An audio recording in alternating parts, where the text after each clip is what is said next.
Trump यांनी जो आता निर्णय घेतलेला आहे तो त्यांच्या एकूण धोरणाशी अतिशय सुसंगत आहे. पण अशा 85,000 ज्या वार्षिक विजाची वाटणी होते त्याच्यामध्ये हा निर्णय झाल्यामुळे आता भारतीयांचं मग अमेरिकन ड्रीम जे आहे ते संपलेलं आहे असं म्हणायचं का? भंग झालेलं आहे. बरं. त्यांचं जे अमेरिकन ड्रीम होतं ते पूर्णपणे भंग झालेलं आहे. जेवढं पॅनिक, जेवढी घबराट आत्ता इंडियन इन अमेरिका यांच्या पेरेंट्स आणि त्या तरुणांमध्ये आहे आणि त्यांच्या पत्नी किंवा मुलांमध्ये आहे तेवढी जगात कुठेही नाही आहे. मी काही सर्वे केलेलं नाही, पण मी तुला सांगतो 40 ते 50% IAS वाल्यांची मुलं आज अमेरिकेत आहेत. आणि हे जे लोक तर्क देत आहेत की त्याच्यामुळे आता भारतामध्ये चांगल्या संधी उपलब्ध होतील, नाही ते मूर्खपणाचंच आहे. डोनाल्ड ट्रम्प अमेरिकेचे दुसऱ्यांदा राष्ट्राध्यक्ष झाले आणि त्याच्यानंतर एका पाठोपाठ एक भारतासाठी धक्कादायक निर्णय होऊ लागलेले आहेत. खरं तर भारताच्या राजकारणामध्ये सगळ्यांना उत्सुकता होती हायड्रोजन बॉम्बची, जो राहुल गांधी टाकणार होते. पण त्याच्या आधीच एक वेगळा हायड्रोजन बॉम्ब गेल्या अनेक दशकांच्या भारत अमेरिका संबंधांच्या वरती डोनाल्ड ट्रम्प यांनी टाकला, जेव्हा त्यांनी अमेरिकेतल्या वर्क विजाबद्दल, H1B विजाबद्दल एक अतिशय मोठा आणि भारताच्या दृष्टीनं धक्कादायक निर्णय घेतला. जरी तो निर्णय घेताना त्यांनी फक्त भारताचं नाव घेतलेलं नसलं तरी या विजासाठी जे ॲप्लिकेशन करतात त्याच्यापैकी जवळपास 70% हे भारतीय आहेत. त्यातलेही बहुतांश IT कॉम्प्युटर क्षेत्राशी निगडीत आहेत आणि म्हणून भारतासाठी या निर्णयाचे परिणाम खूप दूरगामी आहेत. ज्यावेळी ट्रम्प त्यांच्या अध्यक्षपदाची निवडणूक लढत होते त्यावेळी अब की बार ट्रम्प सरकार असं म्हणत आपले पंतप्रधान तिथं गेलेले होते प्रचारासाठी. त्यावेळीची निवडणूक जरी ट्रम्प जिंकू शकले नसले तरी आता सत्तेत आल्यानंतर पुन्हा या विधानाची आठवण होते आणि हा निर्णय जो आहे तो खूप वेगवेगळ्या अर्थांनी आपल्याकडं परिणाम करणारा आहे.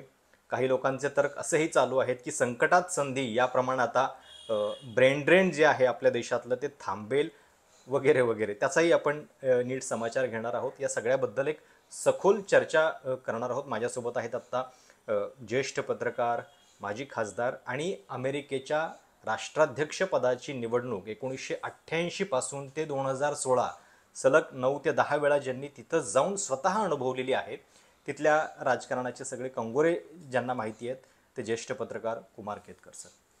सर, H1B विजाबद्दलचा हा निर्णय ज्यावेळी डोनाल्ड ट्रम्प यांनी घेतला, आता त्याच्यामध्ये थोडेफार बदल होत आहेत, पण खूप धक्कादायक निर्णय आहे भारतीयांसाठी.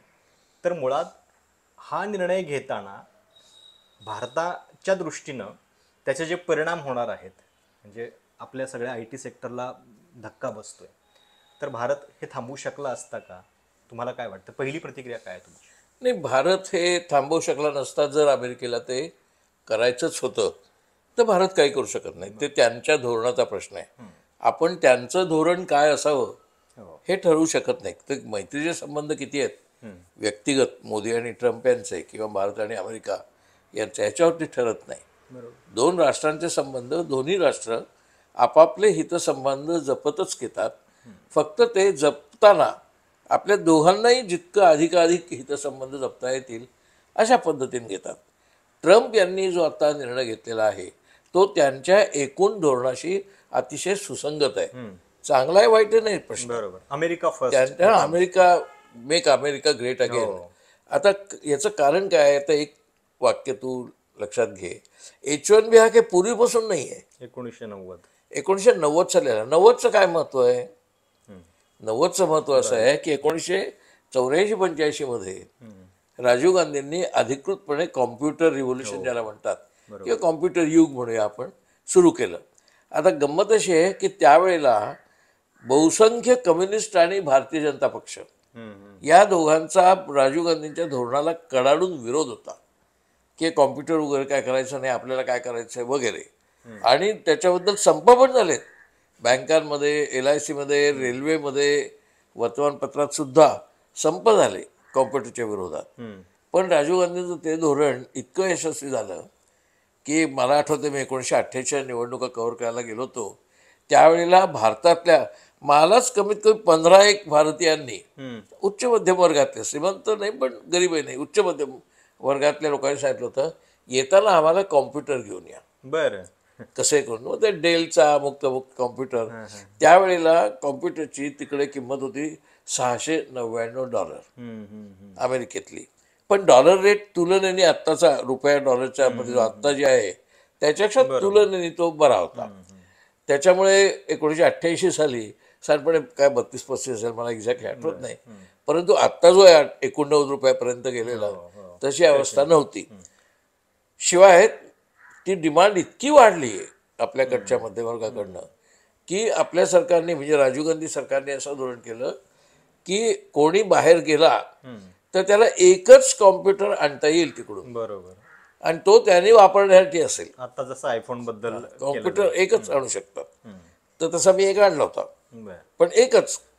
थोडक्यात तुम्हाला म्हणायचं की हे फार काल सुसंगत ठरलं की त्याच्या आधी आपल्याकडं कॉम्प्युटर बद्दलच्या सगळ्या धोरणांची पायाभरणी झालेली होती आणि त्यामुळं त्या निर्णयाचा फायदा जो आहे तो त्यामुळे म्हणजे काय, त्यामुळे भारतामध्ये एक न्यू टेक्नॉलॉजी क्लास तयार झाला. हो. सॅम पिट्रोडांच्या नेतृत्वाखाली जे टेलिकॉम धोरण आलं, टेलिकॉमचं धोरण जे आलं आणि राजीव गांधींनी जे कॉम्प्युटर धोरण पुढे आणलं ते एकत्र होतं खरं. त्याच्यामुळे आपल्याकडे एक नवीन टेक्नॉलॉजिकल तरुण तयार झाला. तो कुठचा होता? तो IIT आणि IIM मधला होता आणि तो फ्रेश होता आणि ते लोकांना पटकन आठवत नाही, पण Y2K नावाचं जे प्रकरण होतं 1999 साली की आता त्याविषयी ते सहस्त्रकच बदलणार आणि त्यावेळेला खूप हाहाकार होणार. त्या हाहाकाराची चित्र अशी वर्णन करण्यात आली होती की 99 साली रात्री 12ला कॉम्प्युटर सिस्टीम जर बंद पडली तर विमानं काय करतील, माझ्या कॉलेज जीवनामध्ये ऐकलं होतं, विमानं काय पडतील सुद्धा. अशा टाईपच्या काही घोषणा आपल्या काय काय म्हणतात मूर्खासारख्या गमती लोक सांगत होते. त्यावेळेला त्या Y2K मुळे अमेरिकेत सुद्धा एक प्रकारचं कॉम्प्युटरबद्दलचं भय अमेरिकेसारख्या देशात सुद्धा निर्माण झालं.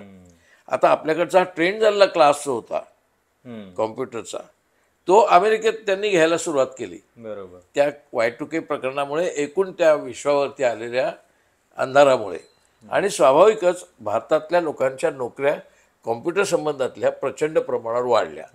नाहीतर तसं सिलिकॉन व्हॅली हे पूर्वीपासून आहे, पण सिलिकॉन व्हॅलीचं जे महत्त्व वाढलंय आपल्या भारतीयांच्या दृष्टिकोनातनं किंवा जागतिक दृष्टिकोनातनं हे सगळं Y2K नंतर आहे. नंतर वाढलं आणि मग तिकडे भारतातले इंजिनियर जायला लागले. आता 1 गेला, 2 गेले, 3 गेले, 100 गेले, 500 गेले, 1000 गेले, असे लोक तिकडे तरुण जायला लागले आणि त्याच्यामुळे सिलिकॉन व्हॅली आणि त्याच्यामुळे मग त्यांना H1B आणावा लागला की आता हे काहीतरी आपल्याला कंट्रोल केलं पाहिजे किंवा धोरण असलं पाहिजे. बरोबर. आता H1B विजाबद्दल जो निर्णय ट्रम्प यांनी घेतलेला आहे की जो वर्क विजा असतो जो तिथल्या एम्प्लॉयरला म्हणजे कंपन्यांना द्यायचा असतो. खरं तर म्हणजे आपल्या ज्यांना नोकरी मिळते त्यांच्या वतीने कंपन्या तो कर भरत असतात. तो कर जो आहे किंवा ती फी जी आहे वार्षिक फी $1,00,000 करण्याचा निर्णय ट्रम्प यांनी घेतलेला आहे, जी आधी मला वाटतं $5,000-6,000 $2,000 आणि 6,000 ती तिथून ते थेट $1,00,000 म्हणजे आपल्याकडच्या रुपयात कन्व्हर्जन केलं तर जवळपास 90 लाखापर्यंत ती पोहोचतीये. म्हणजे 1 कोटी रुपये झाले जवळपास 1 कोटी रुपये. तर आता एखाद्या आपल्या तिथल्या IT प्रोफेशनलला जो पगार मिळत असेल त्याच्या तुलनेमध्ये ही रक्कम म्हणजे बरीचशी जास्त आहे. तर इतका सगळा भुर्दंड स्वीकारून त्यांना कंपन्या घेणार का हा पहिला प्रश्न. मुळात त्यांना घेऊ नये, अमेरिकनांना प्राधान्य द्यावं हाच ट्रम्प यांचा त्या निर्णयाच्या पाठीमागचा हेतू आहे. पण जो H1B विजा 3 वर्षांसाठी दिला जातो आणि त्याच्यानंतर मग त्याच्यामध्ये एक्सटेन्शन होतं अजून 6 वर्षापर्यंत. दरम्यानच्या काळामध्ये जर तुम्हाला ग्रीन कार्ड मिळालं तर तुम्ही आयुष्यभर राहू शकता ते काम करत. पण अशा 85,000 ज्या वार्षिक विजाची वाटणी होते त्याच्यामध्ये हा निर्णय झाल्यामुळे आता भारतीयांचं मग अमेरिकन ड्रीम जे आहे ते संपलेलं आहे असं म्हणायचं का. म्हणजे एक गोष्ट क्लिअर झाली आहे की नव्याच ॲप्लिकेंटसाठी आता हे लागू होणार आहे, जे आधीचे आहेत त्यांच्यासाठी नाही. पण तरी सुद्धा तुम्हाला असं वाटतंय का की त्यामुळं भारतीयांचं अमेरिकन ड्रीम संपलं किंवा धोक्यात आलं? भंग झालेलं आहे. बरं. त्यांचं जे अमेरिकन ड्रीम होतं ते पूर्णपणे भंग झालेलं आहे. अर्धवट नाही, चांगलं बऱ्यापैकी दणदणीतपणे भंग झालं आहे. कारण असं होतं, आता मी अनुभवाने सांगतो, साधारणपणे 2000 साल नंतर पण एका अर्थाने 1995 नंतरच जनांचा प्रवाह चालला तो अमेरिकेच्या दिशेने.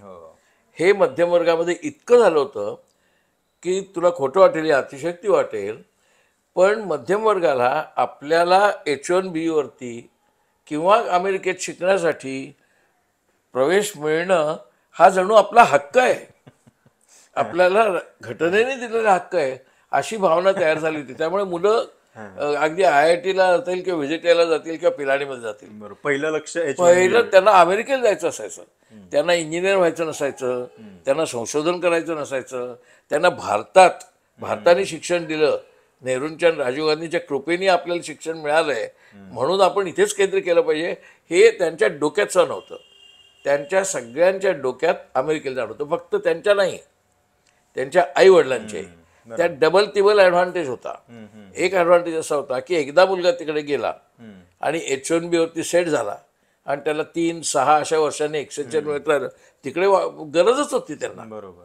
अमेरिकेला ती गरज होतीच की त्याचं ग्रीन कार्ड होऊन जाईल किंवा सिटिझनशिप मिळेल किंवा H1B दीर्घकाळ राहील, असं वातावरण तयार झालं की आई वडीलही तिकडे जाऊ शकत होते. आणि काही आई वडिलांना पण तेवढीच महत्वाकांक्षा अमेरिकेत जाण्याची होती जेवढी या मुलांना होती. आता काही मिलियन्समध्ये, काही दशलक्षांमध्ये असे तरुण तरुणी आणि त्यांचे आई वडील आत्ता अमेरिकेत आहेत किंवा जायच्या तयारीत होते. एकूण जे तू म्हणलास व्हिसा दिले जातात त्यातले 71 का 74% व्हिसा हे फक्त भारतीय तरुणांना दिले जातात.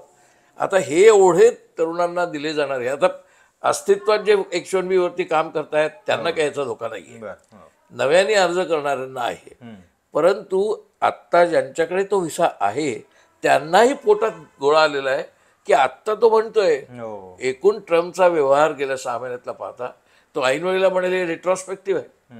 बरोबर. आणि तो काय ग्रीन कार्ड एका वेळेला रद्द करणार नाही, पण जे करू शकेल, ट्रम्प काही करू शकेल, ट्रम्प काही आपल्याला अडचणी निर्माण करू शकेल ह्याची खात्री आता जवळजवळ बहुतेक अमेरिकनांनाही वाटते आणि इंडियनांना पण वाटते.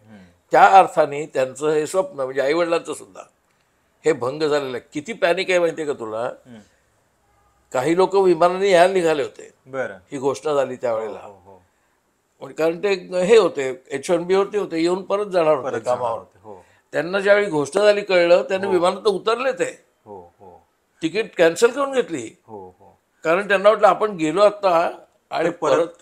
सुरुवातीच्या बातम्यांमध्ये त्याच्याबद्दल होतच की जे आता म्हणजे परत जात आहेत त्यांच्यासाठी धोका आहे म्हणून अमेझॉन आणि मेटा सारख्या कंपन्यांनी आपल्या कळवलं पण होतं की लोकांना की देश सोडू नका. हो, किंवा जर बाहेर असाल तर 21 सप्टेंबरच्या रात्रीच्या आत या, मध्ये या. बरोबर. कारण भरोसा नाही, म्हणजे कंपन्यांना अमेरिकन सरकार जरी कॉर्पोरेट सरकार असलं तरी त्यांनाही खात्री वाटत नव्हती ट्रम्पचं धोरण काय असेल.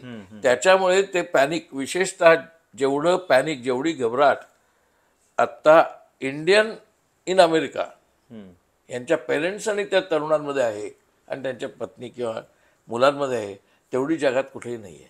पण हाच इंडियन डायस्पोरा जेव्हा मोदी तिकडे जात होते तेव्हा म्हणजे त्यांच्या घोषणा करण्यासाठी उत्सुक असायचा. आपल्या देशामध्ये जणू काही अमृतकाळ आलेला आहे अशा पद्धतीनं तिथे वातावरण सगळं तयार होत होतं. ते हाऊडी मोदी, त्याच्यानंतर ट्रम्प आमचा फ्रेंड आहे. हो, आणि म्हणजे हा निर्णय झाल्यानंतर मोदींचा एक जुना व्हिडिओ व्हायरल झाला होता, मला वाटतं तो 2018 की त्याच्यानंतरचा आहे, ज्यावेळी बायडन अध्यक्ष होते. तेव्हा मोदी असं सांगत होते इंडियन डायस्पोराला की H1B व्हिसाबद्दल आता निर्णय झालेला आहे आणि तुम्हाला ऍप्लिकेशन कसं सुलभतेने मिळणार आहे ते, त्याच्यावरती टाळ्या वाजवल्या. 2023 असेल हा निर्णय, हे भाषण ट्रम्पचं 2023चं आहे. आणि अमेरिकेतल्या मॅडिसन स्क्वेअरला असेल, टेक्सासमध्ये झालेलं असेल, सॅन फ्रान्सिस्को असेल, ह्या सगळ्या ठिकाणी जी ट्रम्पच्या मोठ्या सभा झाल्या त्या सगळ्या NRI अनिवासी भारतीय नॉन रेसिडेंट इंडियन्सनी मुख्यतः सिलिकॉन व्हॅली प्रणित भारतीयांनी ऑर्गनाईज केल्या होत्या. त्यावेळेला ट्रम्पबद्दलचं प्रेम पण भारतीय मोदींबद्दलच नव्हे, ते असं होतं, मोदींबद्दलचं प्रेम, हिंदुत्वाबद्दलचं प्रेम, राम मंदिरबद्दलचं प्रेम, कॉम्बिनेशन हे सगळं, आणि ट्रम्प बद्दलचं प्रेम. एक तुला माहिती नाही असेल, टीव्हीवरती आहे ते, युट्यूबवर यज्ञ केला 2024च्या निवडणुकी अगोदर इथल्या काही कट्टर हिंदुत्ववाद्यांनी पैसे खर्च करून ते स्वामी विवेकानंदांना बोलवून यज्ञ केला की कसंही करून ट्रम्प निवडून आला पाहिजे. त्याचं कारण ते 2023चं भाषण होतं. तेच ट्रम्प आता टॅरिफ पासून ते H1B व्हिसाबद्दल आणि परत इराणमधल्या त्या चाबार बंदराबद्दल सुद्धा खूप म्हणजे धक्कादायक निर्णय होत चाललेले आहेत.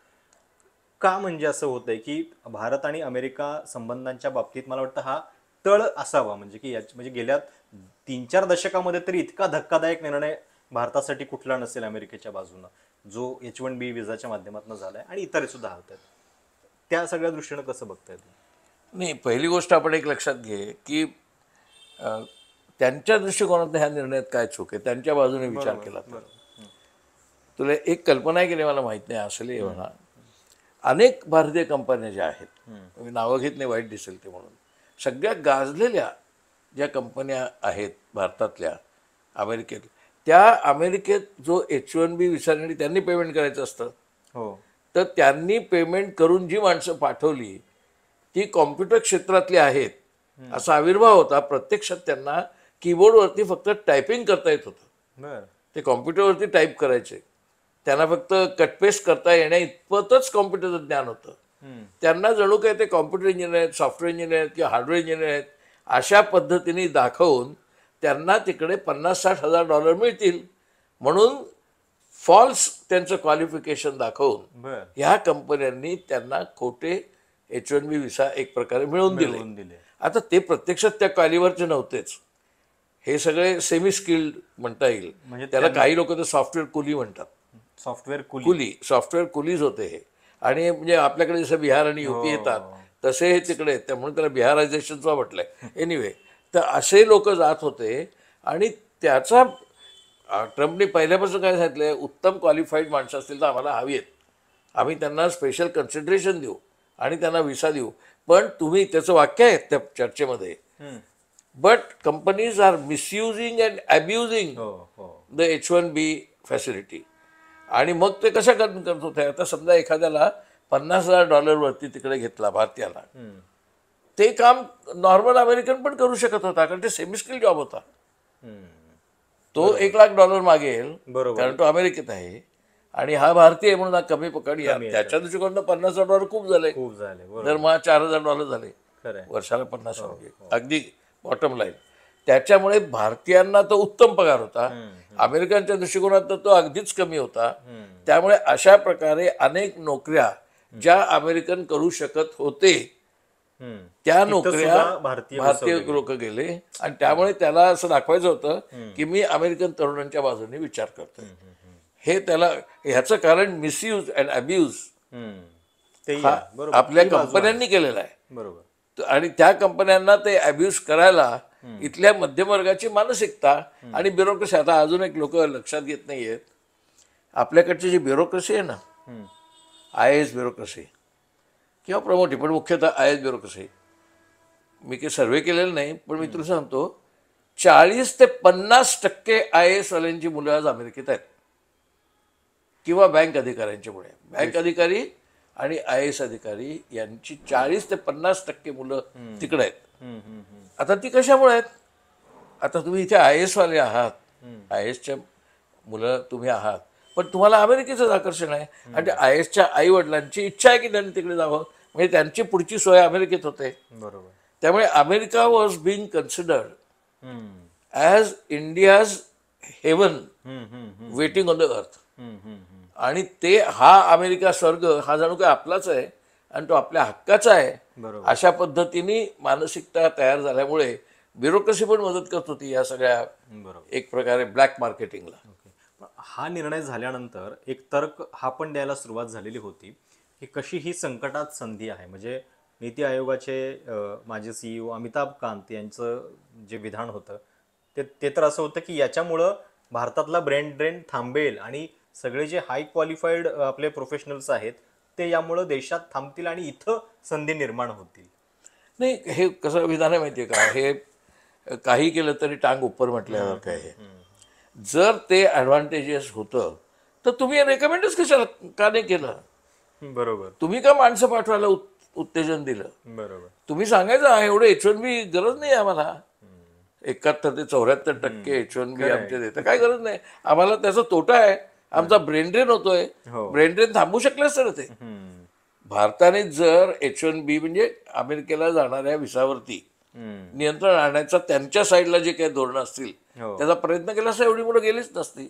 खरंय. पण तुला कल्पनाच आहे, म्हणजे माहितीच आहे, जवळजवळ सगळी मुख्य वर्तमानपत्र हो. नावं घेत नाही, त्यांनी कोर्सेस सुरू केले होते की तुम्हाला जर अमेरिकेत ॲडमिशन हवी असेल विद्यापीठांमध्ये, तुम्हाला जर नोकरी तिकडे हवी असेल, तर तुम्ही हा कोर्स करा. तिकडे कोर्स करा. हजारांनी विद्यार्थी जसं IAS ला बसतात UPSC ला, तसे हजारांनी विद्यार्थी निरनिराळ्या कॉलेजेसमध्ये त्या कोर्सेसला जाऊन लाखो रुपये फी देऊन, कारण का तर अमेरिकेला जायचं आहे. इतकं अमेरिकेला जाण्याचं सिरियल पाहा तू, हिंदी आणि मराठी, त्या सिरियलमध्ये चर्चा असते. आता काय, तो खूपच मोठा झालाय, आता तो अमेरिकेलाच गेलाय. म्हणजे अमेरिकेला जाणं H1B वरती आणि नंतर ग्रीन कार्ड, नंतर सिटिझनशिप, ही एक आपली सांस्कृतिकता झाली होती, विशेषतः मध्यम वर्गाची. बरोबर. आणि विशेषतः शहरी सुशिक्षित मध्यम वर्गाची, ज्यांचं ऑलरेडी 2 BHKच्या वर लाईफ स्केल आहे, बरोबर. 3 BHK किंवा एक एक्स्ट्रा फ्लॅट आहे किंवा फार्म हाऊस आहे. म्हणजे ज्यांना जीवनामध्ये तशी कोणतीही भौतिक, अधिभौतिक, आर्थिक चिंता नाही, बरोबर. ऐहिक चिंता नाही, अशा वर्गाचं पुढचं स्वप्न, पुढची स्टेप काय? आता इथे मला सगळं आहे, कार आहे, फ्लॅट आहे, चांगला फ्लॅट आहे, एक दुसरा पण फ्लॅट आहे, माझी 2च मुलं आहेत, दोन्ही मुलं अमेरिकेत आहेत, आता माझं पुढचं स्वप्न काय? आणि हे जे लोक तर्क देत आहेत की त्याच्यामुळे आता भारतामध्ये चांगल्या संधी उपलब्ध होतील, नाही, ते मूर्खपणाचंच आहे. भारतात कशा संधी भारतात ज्या प्रकारच्या नोकऱ्या त्यांना तिकडे मिळत होत्या, त्या प्रकारच्या नोकऱ्या करणाऱ्या भारतामध्ये नोकऱ्याच उपलब्ध नाहीत ना. एक्झॅक्टली. इंडस्ट्रीज नाही. मला तेच विचारायचं की आता पुढचं चित्र मग नेमकं काय असेल, की आपल्याकडे ऑलरेडी बेरोजगारी आहे, महागाई इतकी वाढलेली आहे, अजून म्हणजे नव्या रोजगारांची संधी नसताना तिकडचा सुशिक्षित आपल्याकडे येणार मध्यम वर्ग. तो काही अशिक्षित नाही, खरंय. हो. तो तेवढा क्वालिफाईड नसेल, पण तो अशिक्षित नाही. मध्यम वर्ग, सुशिक्षित मध्यम वर्ग तिकडे गेलाय, मग ते सगळे इकडे येणार. संकट अजून जास्त भीषण आहेच. आणि ते अमेरिकेतल्या लोकांना काहीच काय चिंता नाही त्याची, कारण आता 60, 70 आणि 80च्या दशकात जे लोक अमेरिकेत गेले, त्यांचं वय आज 50, 60, 70 आहे. त्यावेळेला गेले ते, त्यांची जी मुलं तिकडे जन्माला आली आणि वाढली, ती अमेरिकन नागरिक आहेत. ती पण ते हुशार कुटुंब होती, त्यांची मुलंही एकदम हायर एज्युकेशनमध्ये गेलेत, तिकडच्या आयव्ही लीग युनिव्हर्सिटीज आणि कॉलेजेसमध्ये ते गेलेत. तर त्यामुळे ते पण क्वालिफाईड आहेत ना, पण ते अमेरिकन सिटीझन आहेत. ते अमेरिकन सिटीझन जसा पगार मागेल तसाच पगार मागणार. त्याच्यामुळे अमेरिकेचं काही नुकसान होणार नाही. त्यांना तेवढाच क्वालिफाईड इंडियन तरुण अमेरिकेत मिळणार आहे, कारण अमेरिकेत तेवढा तरुण आता शिकून तयार झालाय, तो इंडियन आहे. कारण त्यांचे आई वडील अगोदरच तिकडे गेलेले होते आणि ते आता अमेरिकन नागरिक आहेत. त्यामुळे अमेरिकेचं काही नुकसान नाही. काही काही लोकांनी असाही दावा केलाय की भारताला तो ब्रेन ड्रेनचा फायदा होईल आणि अमेरिकेचं काही नुकसान होणार नाही. अमेरिकेला ही सगळी मुलं फ्रेश मिळतील, उलट त्या मुलांना फक्त जास्त पगार द्यायला लागेल.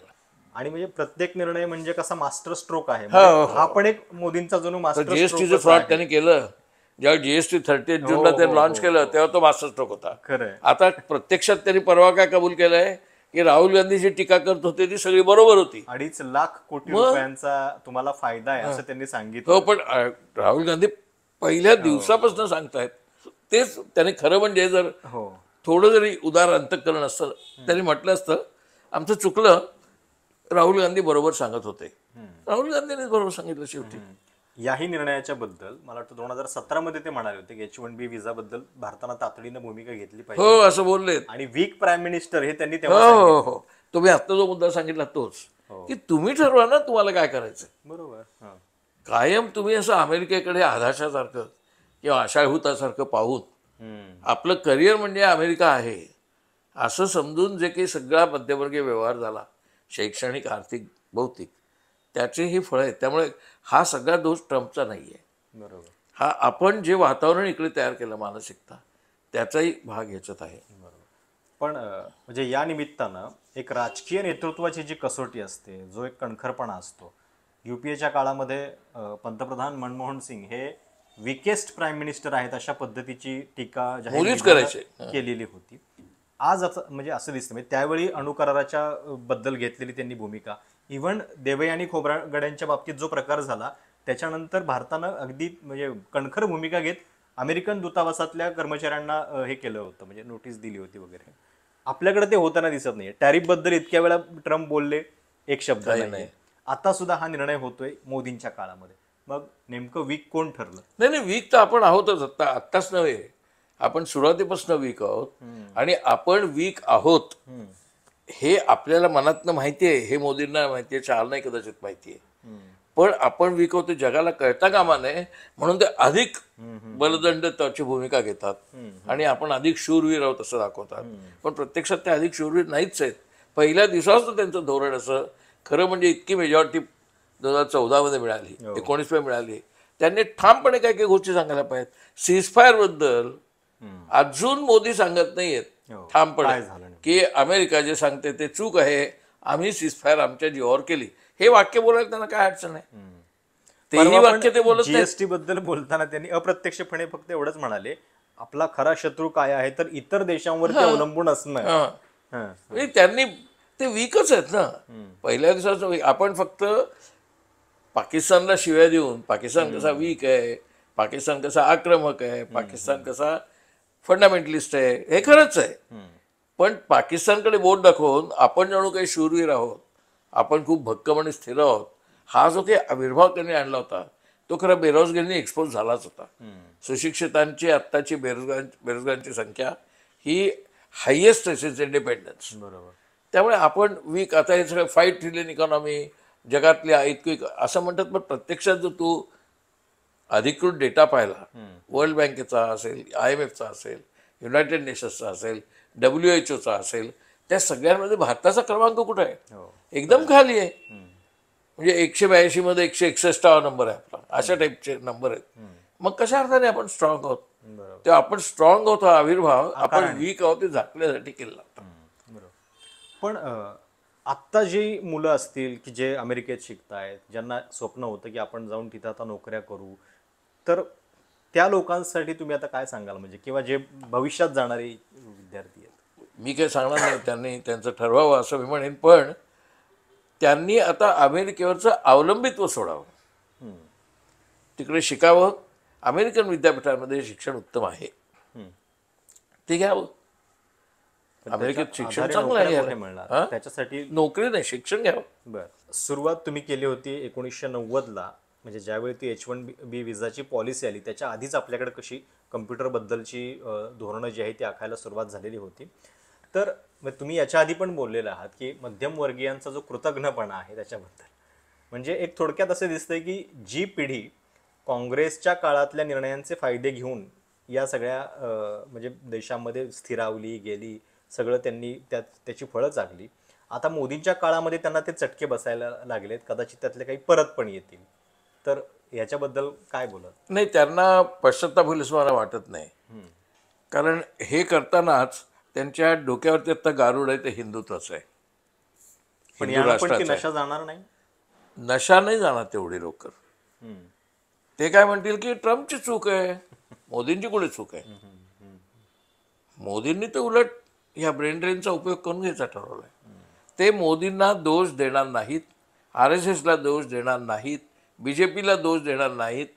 एक वेळ RSSच्या अंतर्गत आणि BJPच्या अंतर्गत मोदींवरती नाराजी व्यक्त होईल, पण हा जो वर्ग आहे मध्यवर्ग, हा RSS, BJP, मोदी यांना कधीही दोष लावणार नाही. कारण त्यांचं संपूर्ण मानसिक जीवन आणि त्यांच्या महत्वाकांक्षा या मोदी आहे का नावाभोवती, मोदी आहे का व्यक्तिभोवती निगडीत झालेल्या होत्या. आणि त्याच्यामुळे आता ते कसं बदलणार, कसे रिव्हर्स कसे करणार? पण भारत आणि अमेरिकेच्या संबंधांवरती म्हणजे आता टॅरिफ बद्दल पण आहेच की 50% पेक्षा जास्त, म्हणजे आणि त्याच्यात पण कारण हे सांगितलं जाते की रशियाकडनं तेल खरेदी वगैरे, हे त्यातलं एक प्रमुख कारण आहे. या सगळ्यामध्ये भारताचं जे परराष्ट्र धोरण आहे की जे कुठं म्हणजे ठोसपणे दिसत नाही. भारताला परराष्ट्र धोरणच नाहीये. कारण भारताला परराष्ट्र धोरण काय असणार होतं? मोदींनी आल्याबरोबर काय घोषणा केली की आमची नेबरहूड फ्रेंडली पॉलिसी असेल, म्हणजे आमच्या शेजाऱ्यांची मित्र राष्ट्र म्हणून संबंध असतील असं धोरण असेल. आले होते आणि बहुतेक जण, म्हणजे 2014 पण आले होते नवाज शरीफ.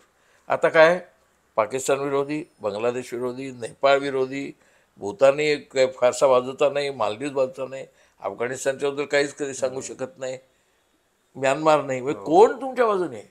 किंबहुना दक्षिण आशियामधला एकही देश, भारतीय उपखंडातला एकही आपला नेबरहूड मधला देश भारताच्या बाजूने कणखरपणे उभा नाही. हे जे 59 गणंग गेले एमपीज आपली सिंधूची भूमिका समजून सांगायला, त्यांना एकाही ठिकाणी असा अनुभव आला नाही की ते पाकिस्तानला दोष देतात. तिकडचे प्रतिनिधी त्यांना भेटलेले जे तिथले लोक होते, यजमान लोक, त्यांनी कोणी पाकिस्तानला दोष दिला नाही. त्यांनी वेगळी दहशतवादाला विरोध केला. बरोबर. पण पहलगामला त्यांनी जबाबदार धरलं नाही पाकिस्तानला, आणि इतरही बाबतीत कोणी धरलं नाही. त्यामुळे आपल्याला आपली बाजू पण नीट मांडता आलेली नाही. नुसतं आपल्या विरोधी पक्षा लोकांना आम्ही पाठवलं, एवढ्या डंका करू शकतात ते, ह्याच्या पलीकडे काही नाही. कारण परराष्ट्र धोरण जर असतं तर आता जयशंकर अक्षरशः लाचार पद्धतीने परत अमेरिकेकडे जातात की हे बदला ते बदला. ही लाचारी आहे. ट्रम्प हे म्हणजे आधी बिझनेसमॅन आहेत, नंतर राजकारणी आहेत. आता 2029 पर्यंत योगायोगानं ते पण सत्तेत आहेत, जानेवारी 2029 पर्यंत असतीलच. तर पुढच्या 3 वर्षांसाठी, 3-3.5 वर्षांसाठी काय तुम्हाला दिसतंय? नाही, ट्रम्प असे आहेत ना, ते काय ह्यातली काही धोरणं ते मागे पण घेतील.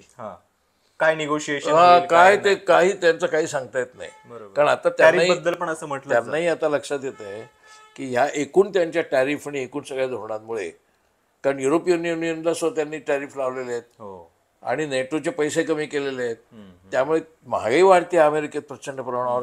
टंचाई पण कधी नव्हे ते अमेरिकेत व्हायला लागले. कारण चीनमधनं येत नाहीत गोष्टी, भारतातनं येत नाहीत, मलेशियातनं येत आहेत, अनेक ठिकाणाहून येत होत्या, त्या येत नाहीत कारण त्यांच्यावरचे पण टॅरिफ वाढलेले आहेत. त्यामुळे तिथल्या लोकांचे पण आता, तिथला जो मध्यमवर्ग वगैरे आहे, कन्झ्युमर क्लास म्हणूया आपण, ग्राहक, त्यालाही अडचणी यायला लागल्या. त्यालाही महागाईचा टंचाईचा जर अजून मोठ्या प्रमाणावर नाही, पण काय असतं, ग्राहकाला जे पाहिजे ते, ज्या ब्रँडचं ते, जी वस्तू हवी ती हवी त्या ठिकाणी, अशी ग्राहकांची अपेक्षा असते. ती अपेक्षा आता भंग झाली ना. त्यामुळे तिथल्या ग्राहकांमध्ये पण असंतोष वाढेल. आणि ट्रम्पला लक्षात आलं तर तो रिव्हर्स पण घेईल पॉलिसी, काही प्रमाणात डायल्यूट करेल, मवाळ धोरण H-1B विजा बद्दल केलंच त्यांनी. एका दिवसात मेडिकल जे क्षेत्रातले लोक आहेत त्यांच्यासाठी एका दिवसात त्यांनी माघार घेत सुरुवात केली. तर चीनला त्यांनी पहिल्यांदा 125% लावला होता आणि 146% टॅरिफ लावणार म्हणला होता. नंतर त्यांनी सांगितलं 90 दिवस काहीच नाही म्हणून, 90 दिवस ट्रॅफिक नाही, तो टॅरिफ नाही. काय तो हा, पण हे बाहेरच्या देशात होणारे जे निर्णय आहेत ते देश त्यांच्या फायद्यासाठी घेत आहेत. नाही, पण ट्रम्प त्यांच्या फायद्यासाठी घेतोय यालाही पुरावा नाहीये. कारण जे तो निर्णय घेतोय ते सगळ्याचा फायदाच त्याला होतोय असं नाहीये त्यांच्या देशाला. तो ते एका व्हिम्स मध्ये घेतोय. तो एक व्हिम्झिकल, काही प्रमाणात एक मॅडनेस त्याच्या. पण त्या सगळ्याचा आपल्या देशांतर्गत राजकारणावर होणारा परिणाम तुम्हाला काय दिसतो? मोदींसमोरचं आव्हान कसं दिसतं? अधिकच कठीण झालं नाही का अर्थकारण? आपलं अर्थकारण कठीण झालं आणि परराष्ट्राबद्दल काहीच भूमिका नसल्यामुळे आपली प्रतिष्ठा पण आंतरराष्ट्रीय पातळीवरती कमी झाली. त्याचा परिणाम मोदींच्या प्रतिमेवर होतोच आहे. तो झाला म्हणूनच त्याला 240 जागा मिळाल्या. त्याही 240 खऱ्या नाही आहेत, कारण 80 जागांचा निकाल अजून वादग्रस्त आहे. पण त्यांचं लोकप्रियता उतरायला लागण्याचं कारणच आहे. पण आता एक निश्चित आहे की त्यांची कॉन्स्टिट्युएन्सी, मोदींची कॉन्स्टिट्युएन्सी म्हणजे भारतातला सुशिक्षित मध्यमवर्ग, हा त्यांचा मतदारसंघ आहे. तो देशभर आहे. तो मतदारसंघ मात्र आता अगदी पूर्ण फुटलेला आहे, पण तो बोलत नाहीये कारण त्यांचा इगो इन्व्हॉल्ड आहे.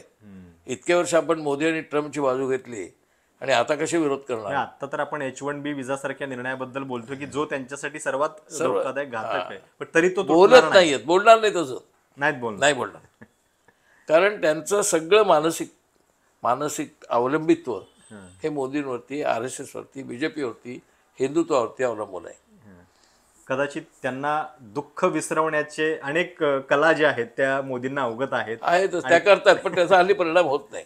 बरोबर. सर, खूप खूप धन्यवाद या चर्चेबद्दल. तर H-1B विजाबद्दल अमेरिकेचे अध्यक्ष डोनाल्ड ट्रम्प यांनी जो निर्णय घेतलाय तो भारतीयांसाठी कसा आव्हानात्मक आहे, त्याचे काय काय नेमके परिणाम होऊ शकतात, इथं देशांतर्गत राजकारणावरती त्याचा काय परिणाम होतोय, या सगळ्याबद्दल आपण सविस्तर चर्चा केली. सरांनी जे मुद्दे मांडले त्याच्याबद्दल तुमच्या काय प्रतिक्रिया आहेत, काही सूचना असल्यास आवर्जून कळवा. चॅनल सबस्क्राईब करायला विसरू नका. धन्यवाद.